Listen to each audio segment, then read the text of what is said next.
نور به تر شنه اسمان لاندې او د خړو خاورو پر سر د کېناستلو په ځای په دې ودانۍ کې خپلې زده کړې کوي. د میدان وردګو ولایت د سید آباد ولسوالۍ په ګربت باغک سیمه کې د هغه ښوونځي ودانۍ ګټې اخیستنې ته وسپارل شوه چې چارې یې 11 میاشتې وړاندې د سیمې د اوسېدونکو له لورې په خپل شخصي لګښت پیل شوې وې.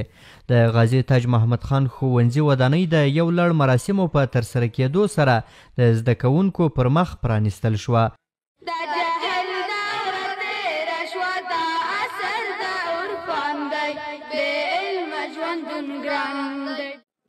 او له دې وروسته به 580 زده کوونکي له لومړي تر 9 ټولګي پورې پکې زده کړې کوي. دا مصارف یې د کلي د خلکو د خانه په نفوس پیسې ورکول شوي دي. دغه کلي هغه ځوانان چې په سعودي عربو کې د هغو موږ سره مالي ملاتړ کوي او هغه هیوادوال چې په خارجي هیوادو کې د مسافرۍ شپې ورځې تېروي د موږ دوست دي هغه د موږ سره په دې کې همکاري کړې. دا مکتب چې دی منځنی ښوونځی دی د لومړي ټولګي څخه تر 9 ټولګي پورې 580 شاګردان په 15 شعبو کې په درس باندې لګیا دي.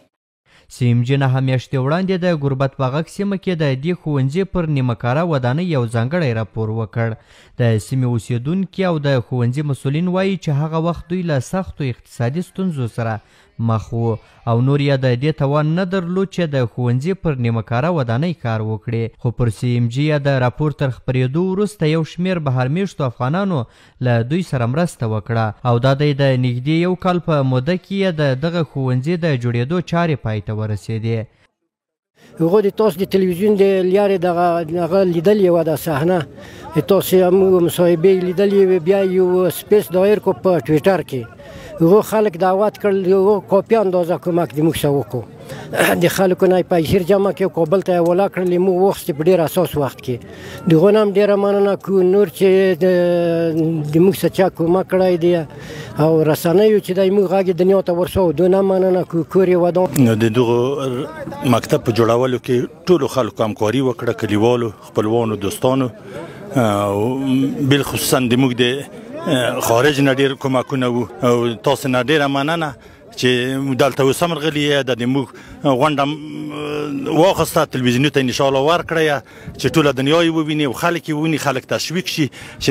دیني مدارس او مکتبونه جوړ کړو. د دې ښوونځي پر ودانۍ شاوخوا 15.3 میلیون افغانۍ لګښت راغلی دی. د سیمې اوسېدونکي دغه راز زیاتوي چې خلکو د دې ښوونځي په جوړېدو کې ډېرې ستونزې وګاللې او ان د دې کلي میرمنو د خپلو چرګانو هګۍ وپلورلې او پیسې یې د ښوونځي د جوړېدو لپاره ورکړې.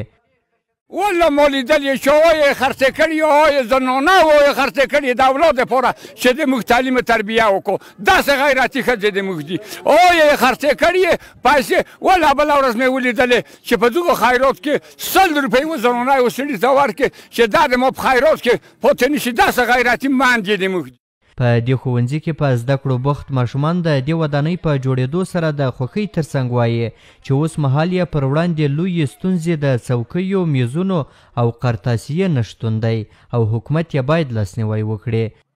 پخوا مکتب د زړ ورته سیمپونه یې رنګ و تیرونه یې ټول لوېدلي وو پارشونه یې هم نه وو داسې په خاورو کې به کېناستو اوس ډېر خوشحاله یو ډېر ښه مکتب یې ته جوړ کړو او اوس موږ ډېر خوشحاله یو چې د نوی مکتب موږ ته جوړ شو. د حکومت څخه دا غواړو چې زموږ د مکتب سره کومک وکړو او څوکۍ ورته ولګي کتابونه کتابچې قلمان هر شي مرسته ورسره وکړو. نه استادان کم دي او کتابچې هم نشته دي قلمان کتابونه هم کم دي. په ورته وخت کې د میدان وردګو ولایت چارواکي بیا وایي چې دوی په هره برخه کې د دې ښوونځي ملاتړ کوي او په لنډه موده کې به د یو شمېر مؤسساتو په مرسته په بېلابېلو برخو کې له دوی سره مرسته وشي. موږ انشاءالله د دې سره پوره همکاري ما مخکې هم ویل او موږ د بعضو مؤسساتو نه د چوکیو د میزونو غوښتنه کړې او دا بعد وختونه چې هغه عمارت نوی حالت دی نو بعضې شیان د لاسرسی نشي کولی نو موږ د مؤسساتو نه غوښتنه کړې انشاءالله د میزونو د دې سره به پوره همکار وو ځکه دی به بیا همکاري ځکه کوو چې دی په شخصي لګښت دومره مصرفونه کړي. د یادونې وړ ده چې د ګربت باغک په سیمه کې د خلکو له لوري یاد ښوونځی وروسته له هغه پیل شو چې ماشومانو یې په یوه زړه کلا کې زده کړې کولې او څو ځله ورباندې د بام چت هم راپرېوتی و. احسان الله کریمي CMG